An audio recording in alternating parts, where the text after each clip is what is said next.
Prime minister বলেছিলেন যে প্রয়োজন আসেন, এসে বিচারের মুখোমুখি হন, এই যে কথাগুলি উনি বলেছিলেন, কিন্তু উনি আসেন নাই। আমিও সেটার পরিপ্রেক্ষিতে বলেছি যে কারণে উনি আসেন নাই এবং এখনো আসেন নাই, সেই একই কারণে শেখ হাসিনাও আসেন নাই। এই আমার বক্তব্য ছিল।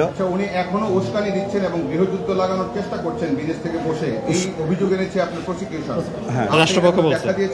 আমি এইটার এই মুহূর্তে কোনো ব্যাখ্যা দেই নাই, কারণ এটা সাক্ষীতে ছিল না, এটা আর্গুমেন্টে সে উনি বলেছেন। এই আর্গুমেন্টে বললেই, সাক্ষীতে যখন যে জিনিসটা নাই সেটা আর্গুমেন্টে হাজার বললেও ওটা কোনো প্রয়োগ হবে না।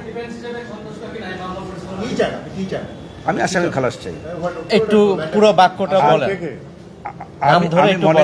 আমি মনে করি যে রাষ্ট্রপক্ষ সন্দেহাতীতভাবে আমার আসামি সাবেক প্রধানমন্ত্রী শেখ হাসিনা এবং সাবেক স্বরাষ্ট্রমন্ত্রী আসাদুজ্জামান খান কামাল তাদের বিরুদ্ধে মামলা প্রমাণ করতে সক্ষম হন নাই।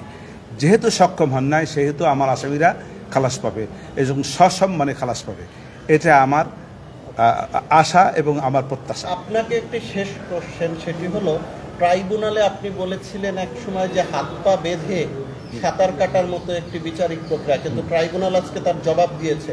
তারা বলেছে সিআরপিসি এবং এভিডেন্স অ্যাক্ট না থাকলেও, অ্যাপ্লিকেবল না হলেও যথাসম্ভব সুযোগ তারা দিয়েছেন এবং তাদের যে নিজস্ব ক্ষমতা সেই জায়গা থেকেও আপনাদেরকে কথা বলার এবং সবকিছুর সুযোগ। এ ব্যাপারে আপনার বক্তব্য? ইনহেরেন্ট পাওয়ার যে কথাটা সেটি বলেছেন এবং সর্বোচ্চ সুযোগ দিয়েছেন। এই বিষয়ে এটা লার্নেড ট্রাইব্যুনালের বক্তব্য। এইটার সঙ্গে আমি ডিফার করার কোনো আমি করবো কেন? এই ডিফার করাটা এটা এক ধরনের বেয়াদবি, এটা বেআইনি, এটা আমি করবো না।